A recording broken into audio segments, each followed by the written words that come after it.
అయితే వఫ్రాలో మా ఫ్రెండ్ వాళ్ళ మామ పనిచేసే తోటకైతే వచ్చేసిన. చూడండి నా వెనకాల ఏం కనపడుతున్నాయో. వీళ్ళైతే ఏం పండిస్తున్నారో చూడండి. బెండ చెట్లు వేస్తున్నారు. చూపిస్తా, దగ్గర పోయి రండి. చూస్తున్నారా, మొత్తం బెండ చెట్లే, వేరే పంట ఏది వేయలా. దీని బెండకాయలు చూపిద్దాం అనుకుంటే బెండకాయలు లేవు దీనికి. ఇదో ఈడ ఒక్క కాయ కనపడింది చిన్నది. అన్నీ కోసేసినట్టున్నారు. మళ్ళా ఎప్పుడు వస్తాయి, ఎప్పుడు వస్తారు అనేది పెద్ద మ్యాటర్, మనకి దాని గురించి తెలియదు. అందుకే దాని గురించి ఏం మాట్లాడకూడదు, తెలియని వాటి గురించి మాట్లాడకూడదు మనం.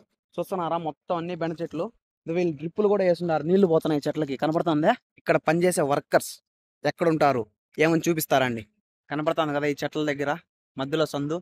ఈ సందులోంచి పోతే రాని చూపిస్తా. ఆ రూములు కనపడుతున్నాయి కదా, పనిచేసే వాళ్ళు ఆ రూముల్లో ఉంటారనమాట. పైనంతా రేకులు కనపడుతుంది కదా, ఇవే రూములు. ఇట్లాంటి దగ్గర ఎండకి చలికి ఎంత కష్టపడుతూ ఉంటారు తెలుసా వీళ్ళు. అయినా పని చేస్తూ ఉంటారు ఇంటికాడ వాళ్ళ ఫ్యామిలీల కోసం.